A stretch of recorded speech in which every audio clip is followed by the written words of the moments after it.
robbery, blackmail, kidnapping, murder. Tonight at ConTinual, we're going to be talking about how to plot the perfect crime, not to be used for your own perfect crime because we're plotting out the story. But before we dive into this, I'm going to be your host, Jim Nettles, and let's see who else has come along to help us plot out our perfect crime. So, Griffin, you are up first. Hi there, I'm Griffin Barber, science fiction, fantasy, and a little bit of horror writer. Also a retired police officer of 20 years in the major metropolitan department. Glad to be here plotting things out. Suzanne? I'm Suzanne. I write science fiction, fantasy, and horror. I love a good crime, and I love researching them as well. Alledria? Alledria Hurt, also of the science fiction, fantasy, horror genre, and I like to see what people can get away with. So the first question I want to throw out there is, what is your general idea of the perfect crime? Or what crime are you wanting to commit? And also in the modern day and age, do you think you can get away with it? So Griffin, I'm going to throw that one to you first, so you can spoil all the fun. Well, it depends on what you're looking for in the perfect crime. So the perfect crime is the one that you're not going to be prosecuted for or, can't be caught at. In which case, pretty much every day, everybody passes by on a speed limit that they've blown right through. So there's a lot of people getting away with things frequently now. But when it comes to plot or that kind of thing, obviously the big one is a killing or a heist, that kind of thing. How do you get away with that? Well, the only thing that we know about is the ones that we caught. So really there are some that get away with it, certainly in the heist world. The guy that robbed the airplane, I can't remember his name now. D.B. Cooper. Yeah, D.B. Cooper, that kind of thing. So it depends on what field you're running in, and what do you constitute as getting away with it too? Because, if you made it about 30 years, 40 years later, and you still haven't been caught, and you finally get caught as an old person, decrepit and just about to shuffle off the moral coil, you get some infamy at the end of your life. Is that what you're looking for? That kind of thing. So there's some really kind of fascinating twists on all this. Is it getting away with it, or getting away with it just now, or getting away with it for the foreseeable future as you're the same person, kind of thing? It's interesting to me. Suzanne, how about you? What's your idea of the perfect crime, and do you think you can get away with it today? Well, for me, I often think of it in terms of obviously a novel that I'm working on. And there's two sides to the perfect crime, right? There's the side of the perpetrators who really honestly believe that they have dotted all their I's and crossed all their T's, and there's no way, no way they're going to get caught. And then there's the other side of the story, which is, the reader slash the people trying to catch the perpetrators, and their idea that no matter what, these people are going to be brought to justice. They're going to be caught. They're going to be found. You just have to go through that one more clue, find that one last witness. And so I think, to me, in fiction, the perfect crime is the one that is the most likely for the people not to get caught, and yet with just the right level of sort of detective work, the one most likely to be prosecuted. So it's that combo of the two that makes for good fiction. Adrian? I think the greatest crime to try to get away with would probably be kidnapping. Probably because you get a chance to, you have to deal with not only the person who's perpetrating the crime, but the person who's the crime is being perpetrated against, who is both the kidnappee and the kidnappee's family. And you also have to deal with the idea that there is someone who is trying to fix what's happened. Now, do I think I could get away with it these days? No, I'm a 5'5" woman. Come on. Who am I going to kidnap? So let's actually start breaking down how we tell this story. So anytime we look at these, you've got, and I also want to throw out there, let's talk about the story from the side of the perpetrator, the people that are trying to get away with something. You know, we all love that good heist story. We always love that kind of fun stuff. You've got the planning segment, you've got the actual act itself, and then you've got the aftermath. So let's talk a little bit about how do you go about the setup and the planning stage.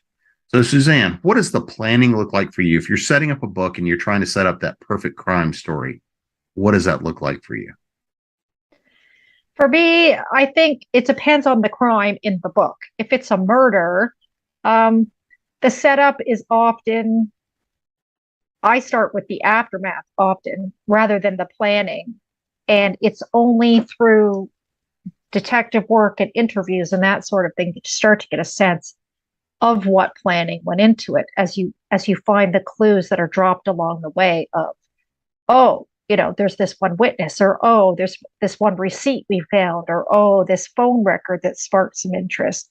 So I don't know, for a murder mystery type of story, I find that the planning doesn't really make it into the book. It's more of a discovery of the planning, as opposed to a heist, which is, everybody loves a heist movie, and I think maybe 60% of the fiction in a heist story is the setup, and up to the point where the heist happens, because we all know, if it's going to make it to a book, that everything is just going to go wrong. It's going to be a cascade of failures, that all these things that they plan for continuously cascade into the negative, and then it's like just running and trying to get away. So I think it depends on the crime that we're talking about, and I think in fiction, the crime that we most often see the most planning in is the heist, because often there are so many people involved, and there's an expectation. People have seen too many heist movies and read too many heist stories where there are several players involved. You know, the Ocean's 11 situation, where you've got so many different people and each one of them has a skill. You know, or Baby Driver, where you've got the driver and the guys with the guns and the planner. You know, there's always sort of this group of people who all have a skill that are all working towards this perfect crime. And as we all know, when you've got that many wheels, that many balls in the air, that many cogs in the wheel, something's going to break, something's going to fall. How about you, Alledria? So if you're looking at it, how do you look at the setup? Like Suzanne said, I sometimes start with the aftermath. Knowing what is going to happen at the end helps inform what my setup is. So if I know for a fact that the kidnapping is going to happen, and it's going to go through, then I have to go back and figure out, okay, who is this person that I'm kidnapping? What is their habits? What is the likelihood that they would be easily picked up or not so easily picked up? At that point, once I know for a fact, yes, they're going to be kidnapped, then absolutely I know kind of what my planning is supposed to look like. Now, if I know that this is not going to work, that also informs what my planning is going to look like, because they're going to miss something important. They're going to miss something important. It may be that this person, like in Inception, they are attempting to change the mind of a man whose mind has been militarized. They don't know about that until they run into it. And that's a very, very important piece of information. How about you, Griffin? How do you look at the initial setup approaching the story? Well, it depends on what, again, the same thing with the other authors here. Part of it is what's the crime, but also the timeline. Are we looking at it from the rear? Are we looking at it from after it happened? Because I'm very comfortable with that. That's pretty much everything I ever did was investigating after the fact. But if the other aspect of this, a slight slant on it, is what do you reveal of the planning without revealing the whole thing or revealing too much? Because one of the things about the Ocean's 11 and the other heist movies, if they're done well, they tend to reveal just enough to keep you interested and going, oh, that's kind of cool. And those particular characters are all involved because they have to be. But the primary rule of any conspiracy is the lesser the numbers, exponentially you reduce your threat from somebody snitching if you can reduce the number of people that are involved or know the full end of it. So the Italian Job is an excellent example of, I'm going to cut this down to the one person, me. I'm going to run off with them all the money. And everybody else will be left holding the bag, and they can be fully blamed for what happened, but they're not going to know what happened to me. And I'm going to be out there with the money. So there's a couple of different levels to how you plot it out or how you plan it out. In as much as, and also more importantly for the writer, is how do you reveal just enough to make sure that the reader feels smart. The reader feels like, hey, I connected those damn dots, nobody else did, kind of thing. You want to keep them coming forward through the story by giving them just enough to make them feel smarter than the average Joe, or certainly smarter than some of the characters that they're seeing in the story. So, Alledria, let's look at the act itself, whether it's the heist, the kidnapping, the murder. Because again, we all know, as you highlighted, once you're actually into it, there's always going to be that thing that goes wrong or something you didn't know, something you didn't expect. So when you're telling the story and you're crafting that perfect crime, how do you go about making sure to highlight those things that I had the plan, and we all know that the plan never survives contact with the enemy. So what's the actual act like for you? And how do you go about describing? Does it go well? Does it not go well? Does it seem to have gone perfectly, except for that one little thing? So what is it for you you love to craft? What would I love to craft? In this case, I probably would actually love to try a heist story, because I've done a lot of murders. I've done a fair bit of serial killer. So it's kind of like, okay, I've kind of explored that to an extent. Not to mention the fact that I have researched serial killers just as like a little like gory sideline of mine anyway.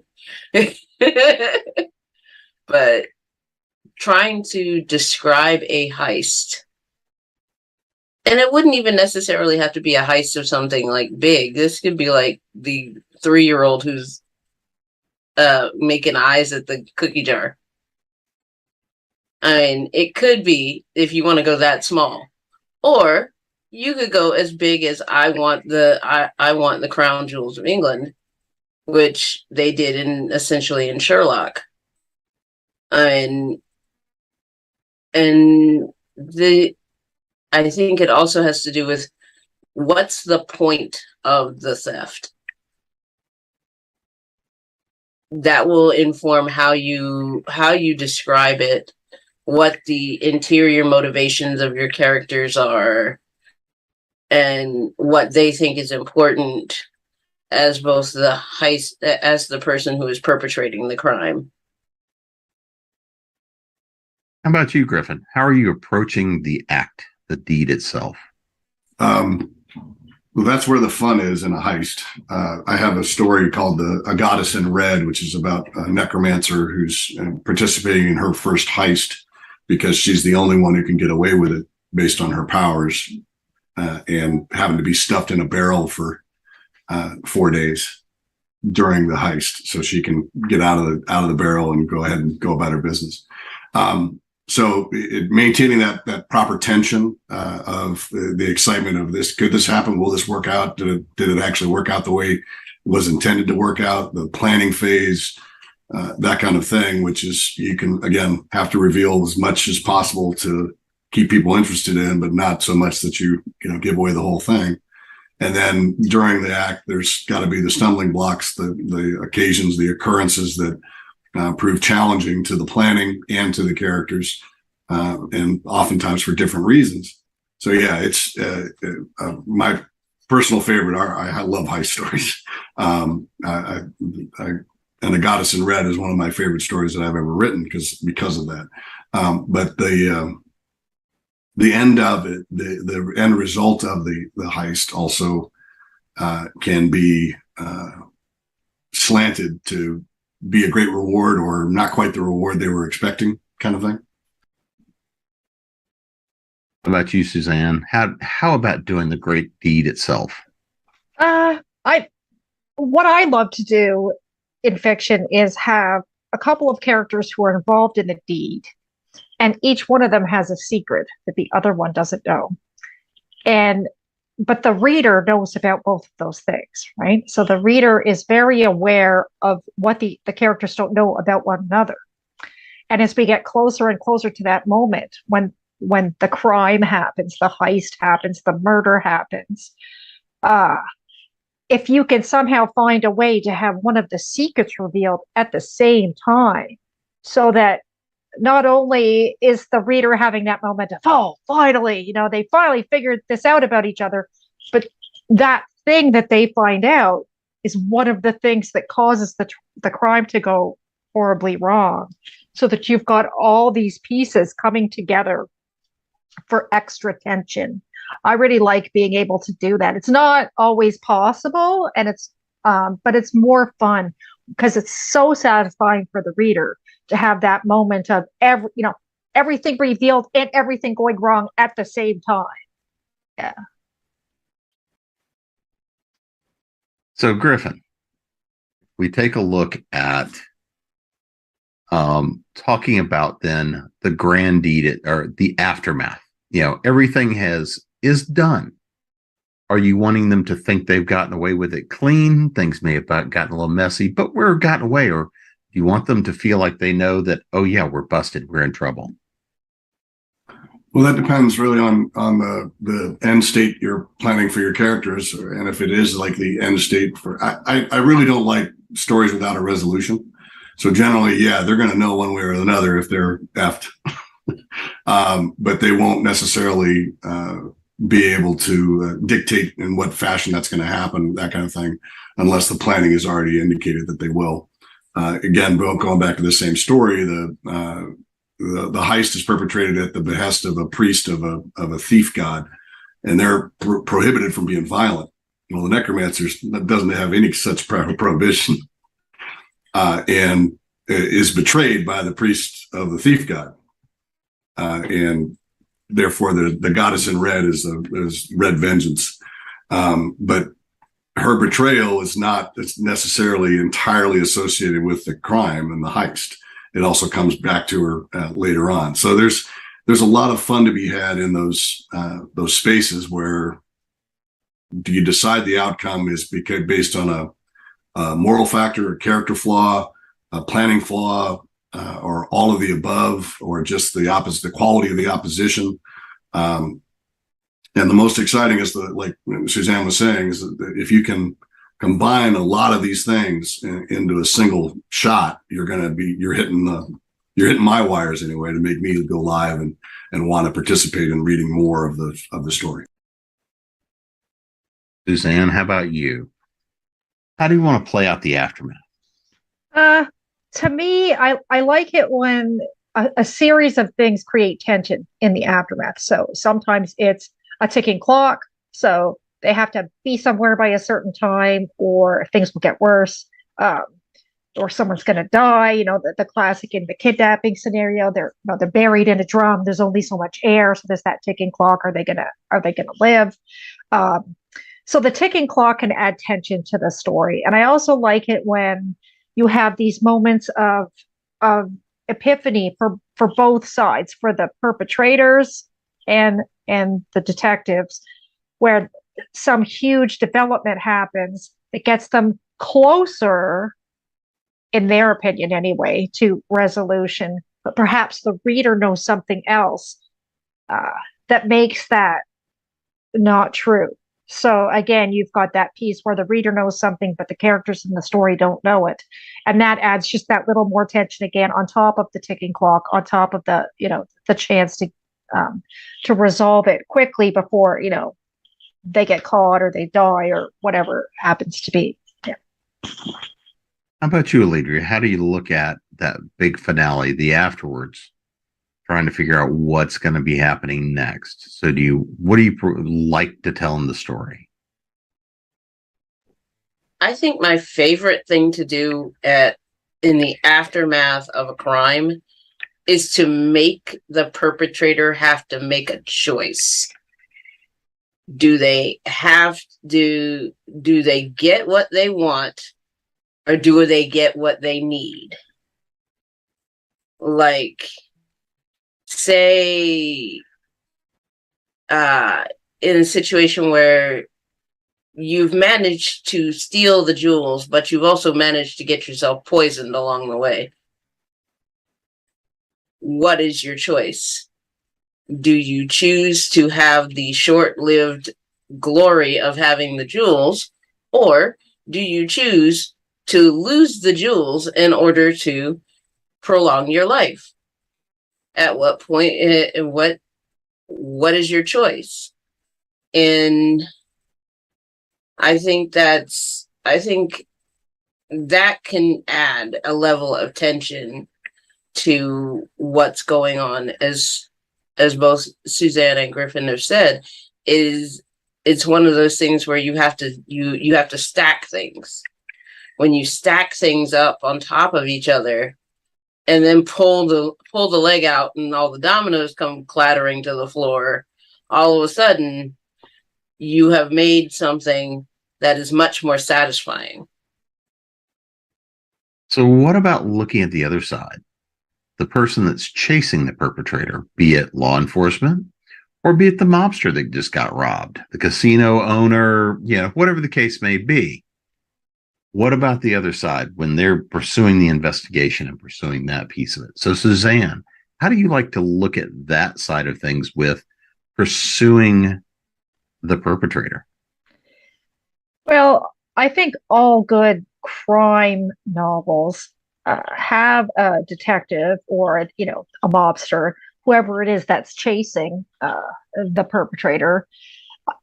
They often become a series character. You like them so much that you're going to see them in book after book after book. And I always like to keep in mind that notion that perhaps this character I'm writing about in this book could become, beloved enough, quote unquote, that people would want to see them solve another crime, be in another situation where we get to see their skills in motion again.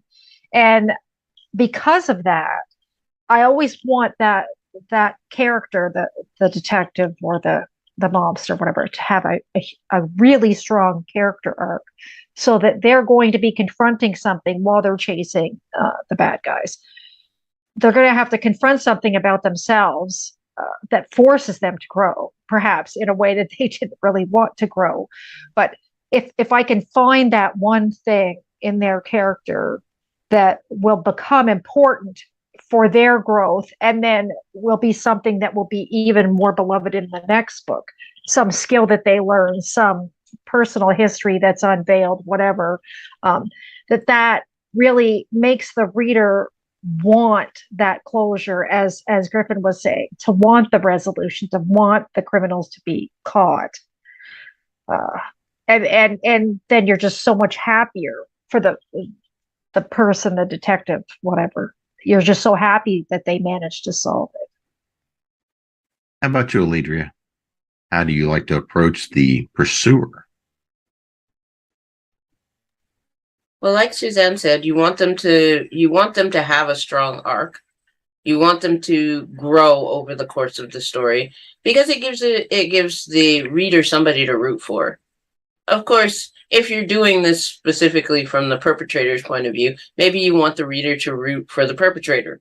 So You have to you balance your characters based on who do you really want your reader to root for.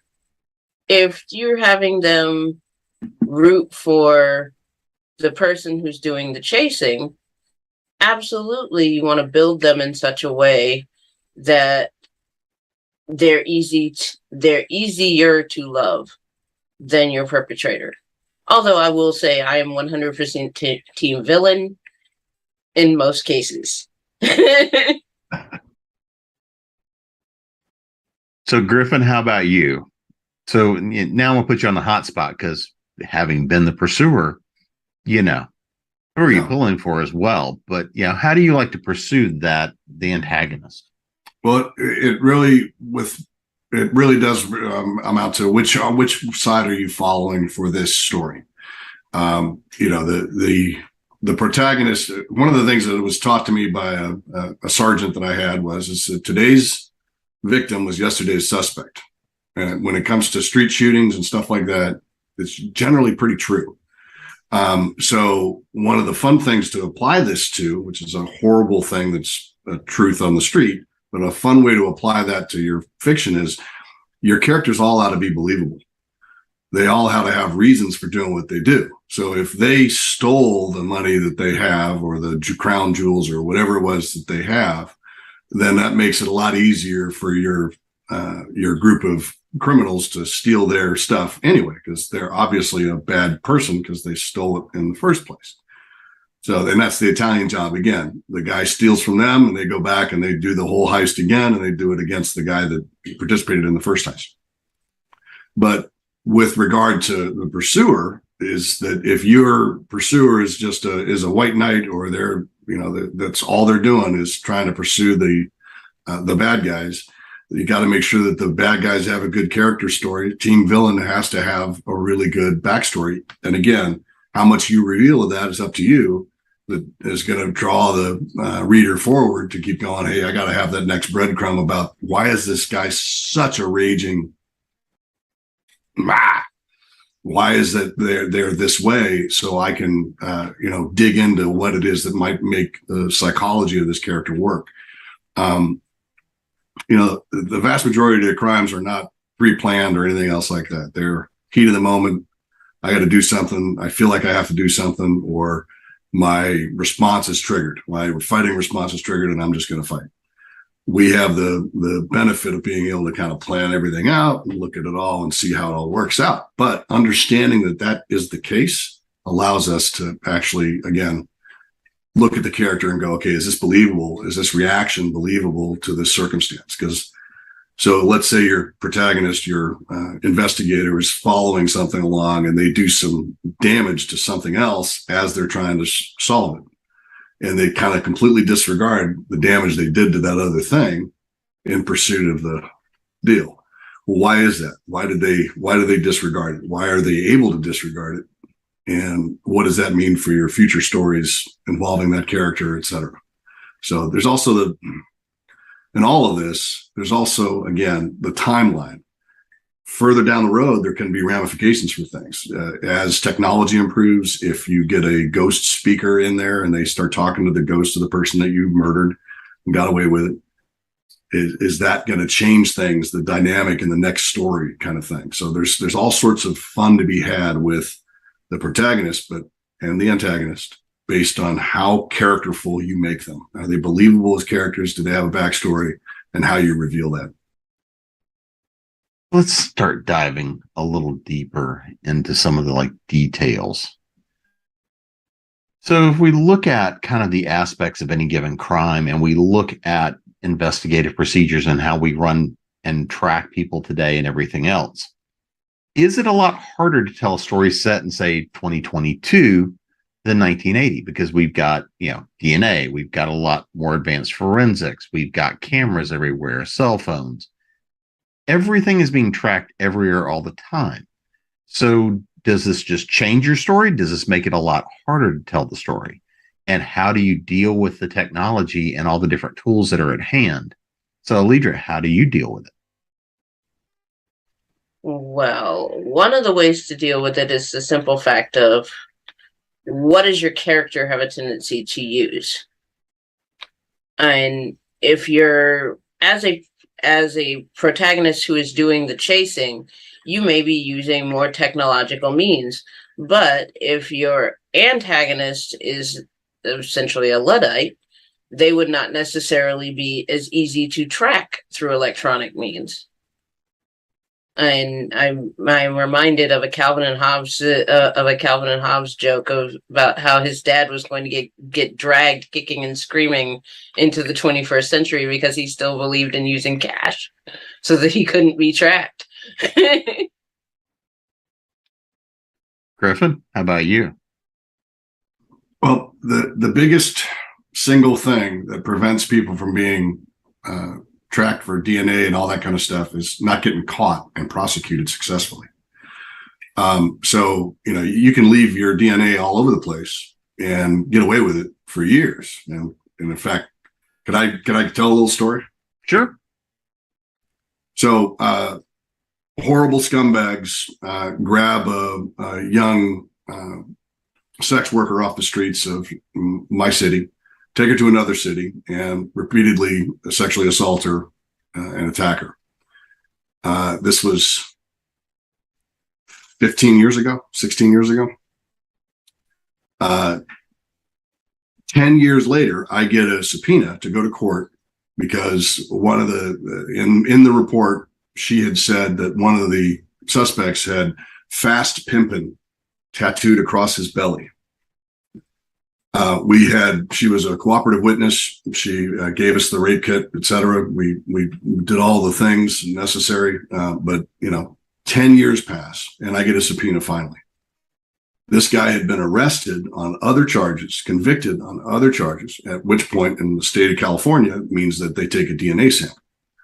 It then took 3 more years for it to actually get processed so that we could actually prosecute this guy. So I get a subpoena. I have no recollection of these events until I read my report and I go, wow, okay, I remember that now. But this person had gotten away with it for this many years. And, obviously doing what he did, he was a scumbag. He must have been doing it a lot. He was practiced enough at it that he was able to get away with it. And then he got caught and convicted on an unrelated crime, and that's what resulted in his conviction for the rapes and a 25-year sentence later on. But he got away with it for 12 years. So the not getting caught allows you to perpetrate things over and over again. I mean, the good example of that in fiction is what's his name, the Showtime series. I'm having illness brain. Dexter? Is that what? Yeah, Dexter. Yeah. Dexter, thank you. Yeah, he gets away with it because his DNA may be out there, but it's not been. He hasn't been prosecuted, so he hasn't been successfully matched to all of his crimes. How about you, Suzanne? How do you look at kind of the modern technology? And does this make you want to look at other time periods? Well, it's interesting because I remember a conversation I had on a panel years ago where they said that half the older books on the market could have been solved. The mystery could have been solved in 5 minutes or less if someone had had a cell phone.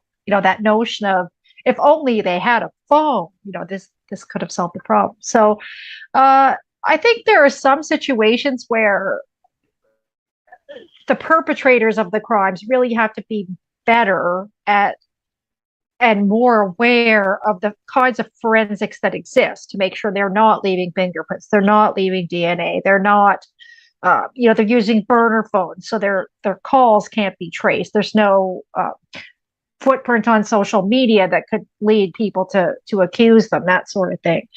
And so if you want to make it easier, sure, set it 20, 30, 40 years back. And the further back you set your story, the more interesting it may be to the average reader because it's more, they're just as happy about the world and, the clothes, the setting, the time. So they may want to learn more about that. Another way you can go is, because I write science fiction and fantasy as well as horror, you can add a supernatural element to the story. So, for instance, a shapeshifter could leave fingerprints at a scene, but they wouldn't be their fingerprints. They would be the fingerprints of someone else they've shapeshifted into temporarily, so that they're essentially framing someone else for the crime. Or someone could have the ability to affect electronics in the area, so that none of the surveillance cameras would work, or it would screw up cell phone tracking, that sort of thing. So again, you can introduce some aspects that are sort of magical, futuristic, even scientific. Maybe they would have some kind of device. I mean, they even have them now, that there are devices that people can steal the remote code for your car to steal your car from your driveway, that sort of thing, but used in more of a crime situation. So, I mean, there's two sides to the coin. Sure, with a lot of forensic technology, you have a better chance of getting caught, but at the same time, you have access to lots of other technologies that could thwart the forensic technology. So yeah, it's the combination of the two I find that are interesting. So as we're looking at fiction and that idea of creating the perfect crime, is there a story that, whether it's a book, movie, something like this, that really kind of elucidates that idea of, here is that idea of the perfect crime? I mean, you've talked about The Italian Job. We've got The Usual Suspects. We even saw Knives Out coming around, in the last couple of years, and the sequel coming to it.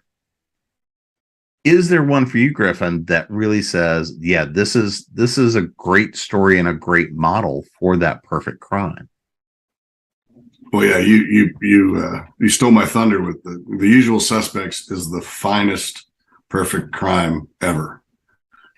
He continuously lies, overcomes, and continues to, he buries everything in this pattern of lies and ostensible stories that might be about the thing, but they're not really about the thing, and also told from this cowardly character who is run from everything, and he's not able to do everything. So that's why he's able to survive. He plays upon the investigators' biases and prejudices against him in order to just play him like a virtuoso. It is an incredibly perfect film, also perfectly performed by everybody in it. It's an amazing movie. Suzanne, how about you? Is there one that really speaks to you as being that perfect crime? I don't know. I've been listening to a lot of true crime podcasts over the last couple of years during the pandemic. I've been binge listening to many, many podcasts, and there seem to be so many crimes that go unsolved that don't seem to be perfect when you first hear about them. But then the more you think about it, the more you think, yeah, I could see how that crime has made it this far. And there's a podcast on the CBC, the Canadian Broadcasting Corporation, called Someone Knows Something. And the whole purpose of the podcast is talk about very old cases that have gone for years being unsolved, and this notion that if they talk about all the components of the case, someone might remember something that they saw or heard or whatever that could lead them, to finally resolving these really old cold cases. And I really like that idea, that notion that these are crimes that you could argue were perfect because no one's been caught for years. But were they perfect, or was it just that there wasn't the right series of events that allowed them to solve it? Either the right technology, or just the right witnesses, or the right investigators. And I often find in many of these, even the other true crimes that I listen to, sometimes it's a lack of police follow through.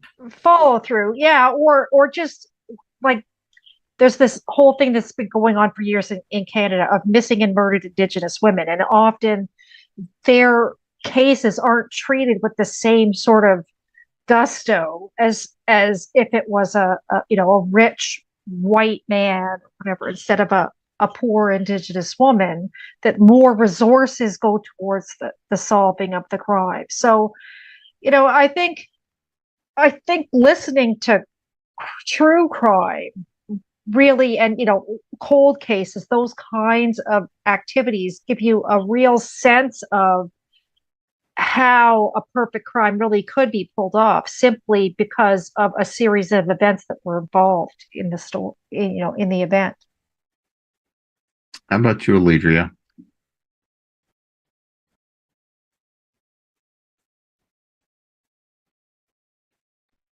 Well, I'm a serial killer junkie, so I'm I'm like RBK and people who got away with it for years and years because they were literally like the antithesis of the kind of person that you were looking for. I mean, that's essentially how so many of them got away with it. It's like when you look at how charming, sweet, helpful, as long as you were not anybody that they wanted to kill, you could be treated quite well by these people. It's the epitome of the I I never saw it coming. I didn't even know he was like that.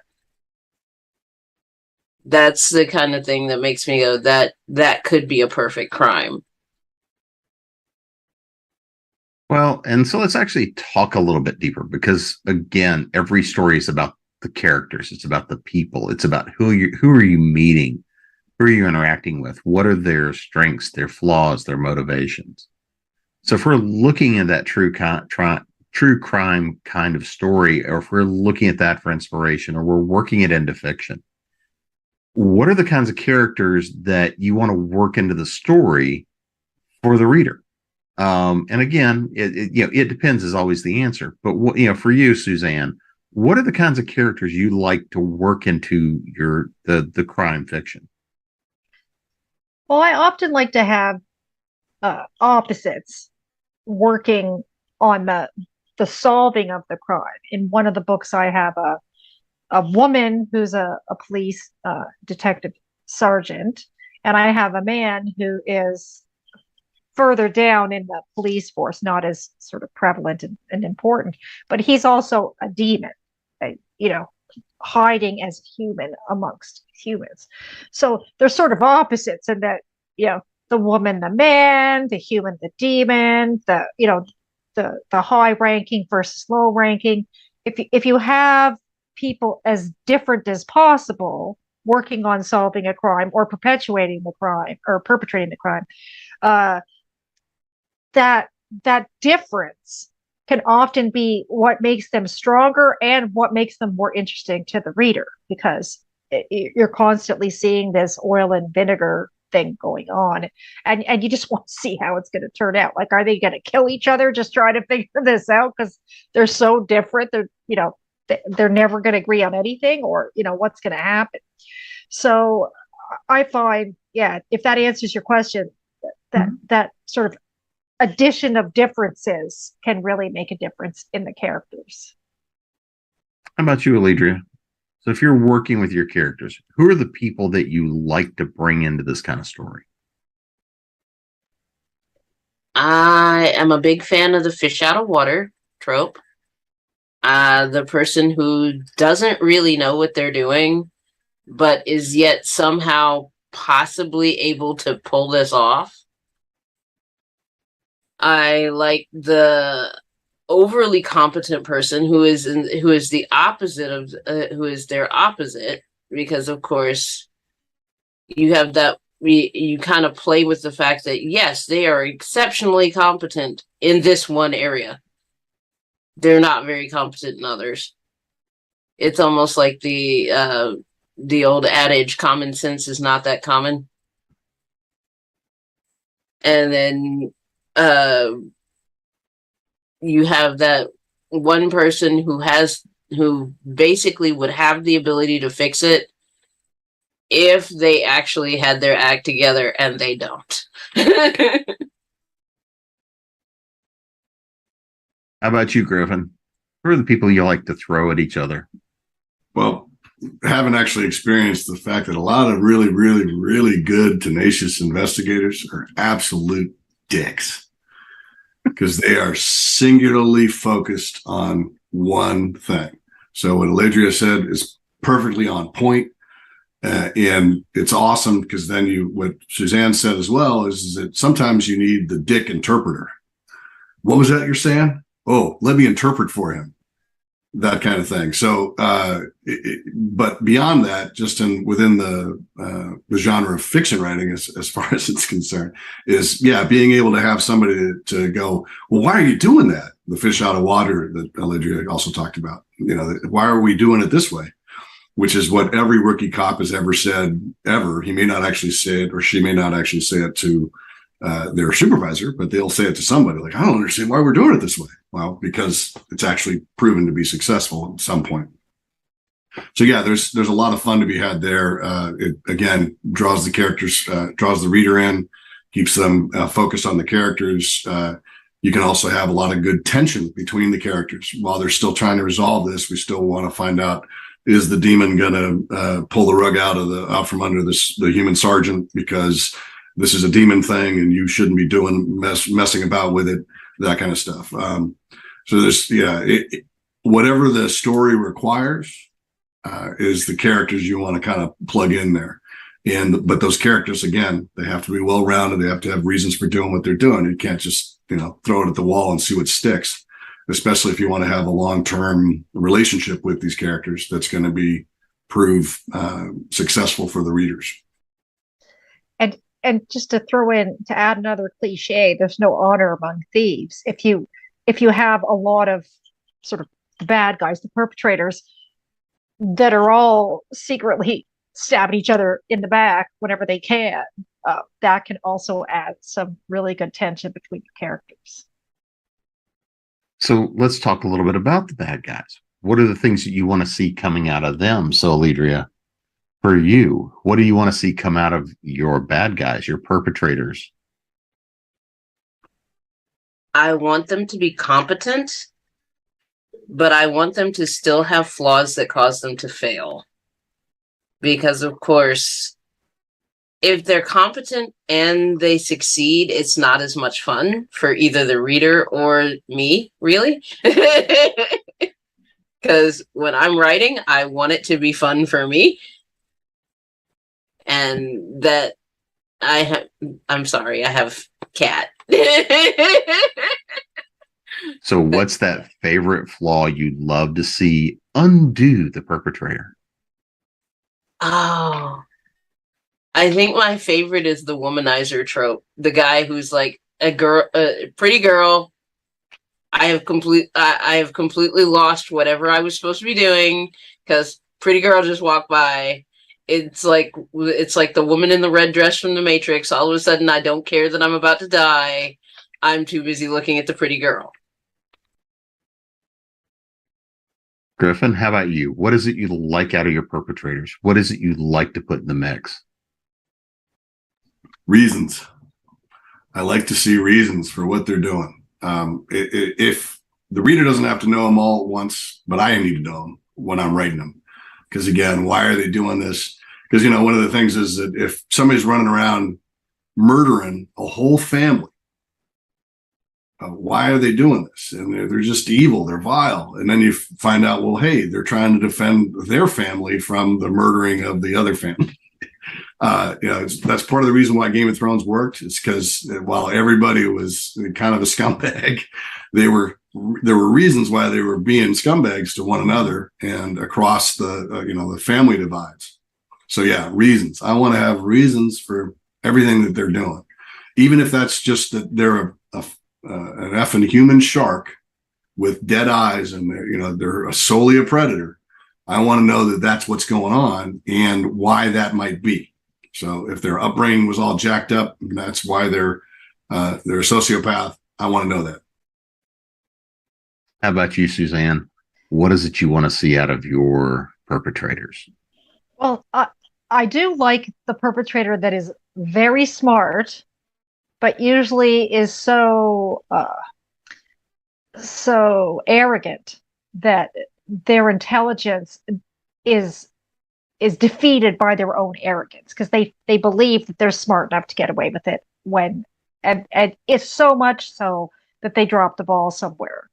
Or the complete opposite, which is the not very intelligent, sort of hoodlum addition to the gang that's just there to be the fall guy, that ends up pulling it out at the last minute and saving everybody's butts, even though they were the one, voted most likely to not succeed, right? I like it when that happens too, when the bungling guy that was supposed to be the most disposable becomes the crucial cog in the wheel. Yeah. I do want to throw one thing out there, because we've talked about this a little bit. The prevalence now of, unsolved mysteries and serial killer podcasts and a lot of things like this with the media. We've seen in terms of court trials and police procedures and whatnot, where this influences the public's viewpoint of how things work. Do you think this is also now influencing the readers? And is there a particular story you think would make a great inspiration for a piece of work? Who wants to take that one first? Well, the CSI factor is a real thing. If you don't have, it started out in the mid 2000s. If you didn't have a bunch of forensic evidence, then, and it was suddenly produced at, high speed, low drag facilities, you didn't have a case. Now, currently, if you don't have video, it didn't happen. This is especially true for even in insurance claims for your cars, for vehicle collisions. So there's a lot of stuff that is influencing how criminal cases are actually prosecuted now. But with regard to fiction, the biggest single thing that I've seen that's driving that is not so much the podcasts and everything else. It's the desire for the next potato chip. Like, they want the next story now, because everybody's been trained that you can get unlimited numbers of stories from whatever source, and you're owed this, no matter how hard it is to actually produce a well-crafted novel or story. They want the next potato chip, and they're not terribly concerned about how it gets there to them. But yeah, I think that there's certainly it's a resource for writers.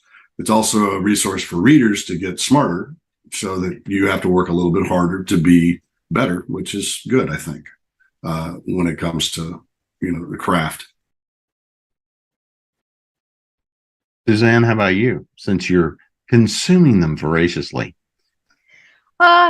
It's interesting mentioning, going back to something Griffin mentioned, that we all want to know the why of it. Why did this person murder these other people? And we've had a couple of pretty serious crimes happening in Canada the last week or two. One that happened in Saskatchewan and one that happened in Toronto, just like I think it was yesterday. And in both situations, the main perpetrator died. And now everyone's left with that question, the why question, right? Why did they do what they did? And now we'll never find out because, they passed away. We could try through, evidence searching, but I think we all just want to know that why. And I think that if you listen to true crime and watch and read about serial killers and all these sorts of things, I think often as the author, our inspiration to write that story should be trying to answer that why question for crimes where we'll never learn the why. So maybe create something similar in a fictional setting, but give you the opportunity to answer that question, the why of it, because I think that's really what human nature wants the answer to. We all want to know why this happened. Alledria, how about you? Refresh my memory on the question. Well, with kind of the prevalence of, all the crime media and stuff like this, do you think that's influencing what readers want and expect to see? And is there something in there that has inspired you or you want to play with or create a story based off of? I think that I just recently talked about resonance on my podcast, There's Stories Everywhere. And resonance is basically the understanding that everything that a writer reads, consumes, comes out in what they write, and everything that a reader consumes helps them to understand what they are reading. So yes, absolutely, it is affecting how people consume things, and it's, I think, created an entire genre of its own, because I mean, true crime has sort of become a much larger segment than it used to be. I remember it used to be like something I would see very rarely, and now it seems like it's all over the place. But is there a story specifically that I'm looking at going, ooh, I would love to write based on this? Not at the moment, but that could change at any moment. It's also been done, like James Elroy with the Black Dahlia murders did an amazing job with that. It not only the why, but the who is still out there for people to ask, which is again something that the true crime stuff I think drives. Is well, who did it? And we go back to Jack the Ripper, same thing. Like we still are asking who. So one more question. What's the one thing we haven't talked about in terms of writing the perfect crime that you want to make sure we get in tonight? Alledria, go ahead. Body. How to get rid of the body. All right. That's called Jeannie Adams.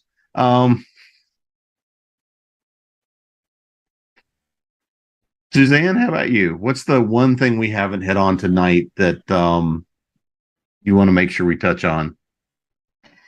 I think to try to talk about those really hard stories and maybe give them a twist that makes them more approachable. So, I mean, something as heinous as a school shooting where children die, which is really terrible.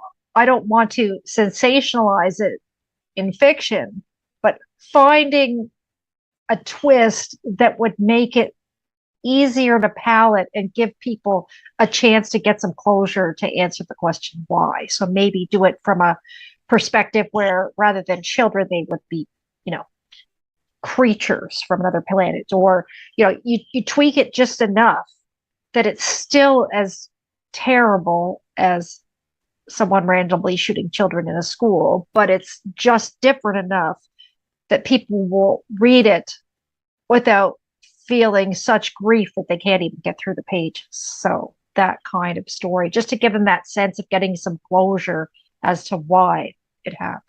Yeah, and A.J. Hartley actually wrote one called Impervious about school shootings because he was not actively in the zone, but there was a shooting here in Charlotte, and he was there at the university, part of the lockdown, and everything else, and he wrote a story about that. I've got one I wrote, which was a murder mystery about gnomes, because somebody was killing them and turning them into garden statues, and that sells all over the place. But at the same time, I'm doing it to gnomes. If I was doing it to kids, the things I'm doing in that story are horrific. But because I'm doing it to mythical creatures, it's more approachable and more digestible. Exactly. Griffin, how about you? What's the thing we haven't touched on tonight? We rubbed up against it, but mental health and how it informs and constructs not only your investigators, but your suspects, your everyone.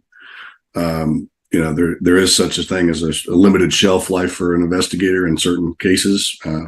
I translated a lot because I speak multiple languages, and I got mighty tired of going to domestic violences. Just really, really tired of it. And I used to get headaches speaking one of my languages because I just didn't want to be talking about the subject matter.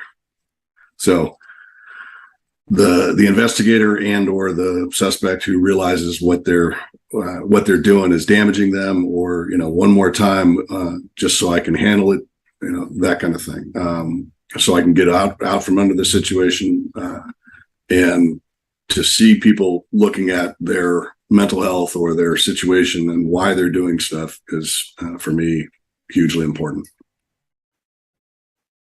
Well, I want to thank all of you guys for coming in and talking about a fairly heavy subject tonight. But before we get out of here, let's make sure everybody knows where to find you: website, social media, and if you've got something new out you want to push. So Griffin? GriffinBarber.com, Griffin Barber on Facebook. I'm also on Twitter, but very, very occasionally.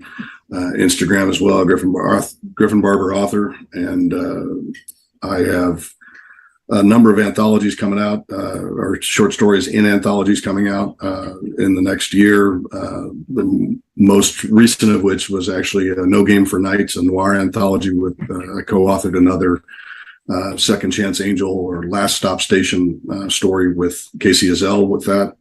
I also have Worlds Long Lost. I have a story called Retrospective, which honors my friend who passed away from cancer last year, Rick Boatwright. And I have in Shapers of World anthology, I have with Ed Willett, I have a story called The Key, which is about a dragon becoming the key to something.